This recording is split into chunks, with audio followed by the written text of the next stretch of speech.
Okay, just imagine for a second discovering that a set of 600-year-old palm leaf manuscripts accurately describes highly specific architectural and ecological anomalies happening at a major temple right now. Seriously, what if I told you that the very weather patterns, structural damages, and even the royal lineage of a modern king were all meticulously documented centuries before they ever occurred? It sounds like something out of a movie, right? But it's actually happening. Welcome to this explainer. Today, we're going to dive straight into the fascinating, well-documented anomalies at the Jagannath Temple in Puri, India, and examine exactly how they align with the ancient prophecies of a text known as the Bhavishya Malika. We are going to look at a full decade of recorded physical events, map them against these centuries-old texts, and decode the timeline they present for us today. Section 1, the earthly abode and the five great saints. Let's get right into the framework. To understand these anomalies, we first really need to understand where and who these prophecies come from. According to Bhavishya Malika, the land of Sri Jagannath in Puri is not just a standard geographical location. It is Martya Vaikuntha. Bhavishya Malika states that this translates literally to the earthly abode of Lord Mahavishnu. Now, this definition is absolutely crucial because it sets the ultimate spiritual and geographical stage for everything we're about to explore. In these texts, the temple isn't just a building. It is the literal epicenter of divine presence on earth. And the texts detailing all of this were authored by a group known as the Panchasakha. Now, I want to be very clear here because there's a pretty common misconception about them. Bhavishya Malika explicitly states that these five individuals were not merely poets or everyday writers. No, according to the texts, they were five great saints and partial incarnations of the divine, who descended with specific instructions to record the future. So when we say Bhavishya Malika, we're definitely not talking about a single thin little pamphlet. Bhavishya Malika is actually a massive collection of about 185,000 individual works. Originally inscribed on palm leaves in the Odia script over 6 centuries ago, this staggering volume of text was specifically designed to guide humanity through a period of intense global transition. That's a huge undertaking. The entire narrative of these prophecies is framed through what is called the Garuda Samvad.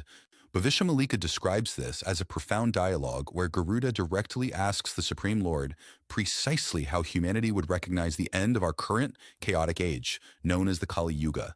And you know what? The answers to that very question form the exact physical signs we are seeing manifest today at the Jagannath Temple. Section 2, the king without an heir. This is where the timeline really starts ticking. Bhavishya Malika states that exactly 19 kings would uniquely rule the land of Nilachal, managing the Jagannath Temple, in direct succession.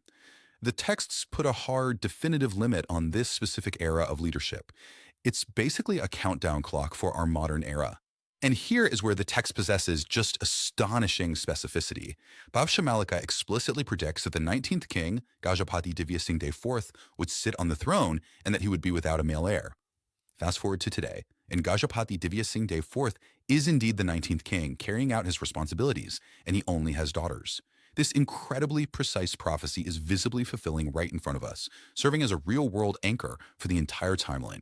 Section 3, a decade of documented anomalies. Now, let's look at the temple itself. So the crucial point here is how these physical events map out, escalating in frequency and severity over time.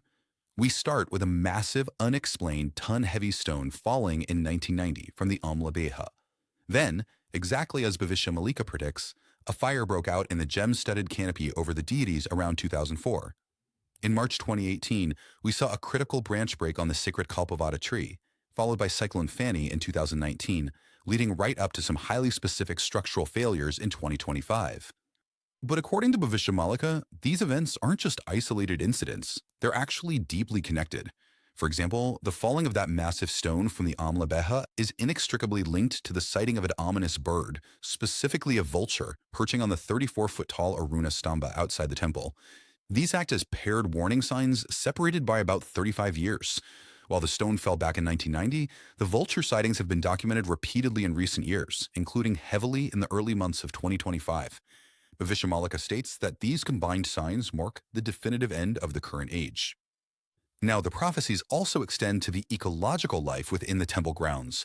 Bhavishya Malika describes the sacred banyan tree, the Kalvavata, as the very body of God, stating that even a small piece of bark breaking causes extreme divine discomfort. Well, in March 2018, a massive, unexplained branch break occurred on this ancient tree. And then in May 2019, Cyclone Phony wreaked havoc on it, directly fulfilling yet another centuries-old marker.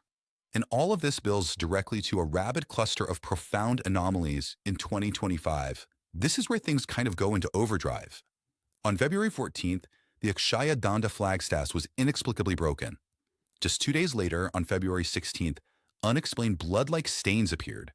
Then, on April 14th, a bird literally carried off the temple flag. And on August 28th, an idol fire broke out in Kendagoda. Now, a quick but important note here. Bhavishya Malika delineated this would be a village temple fire, not the main Sri Mandir, which is exactly what happened in Kendagoda. This rapid clustering is a massive, massive indicator of the times. Section 4. Analyzing the evidence. Let's take a step back and look at the facts. As we go through this explainer, we really must draw an honest distinction to avoid any sort of confirmation bias. On one hand, we have tradition-based internal records from the temple, but on the other hand, we have undeniable, externally verified events.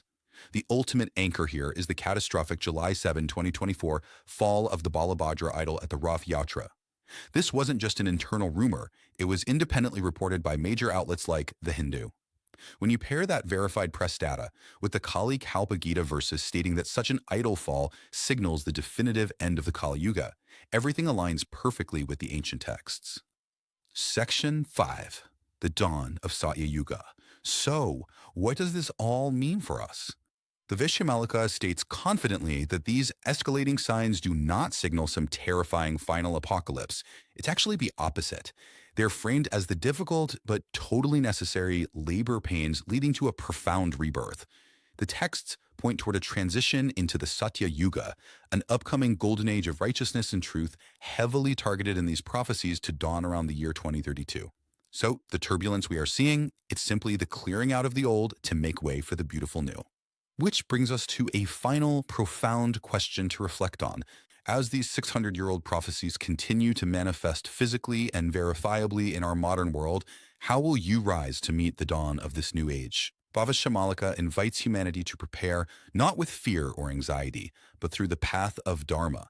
This means engaging in the Trisandhya prayer, holding on to the remembrance of Madhava, and seeking deep wisdom through the reading of the Srimad Bhagavat. The signs are here, and they're meant to guide us toward a hope 2032. The next step on that path? Well, that's entirely up to you.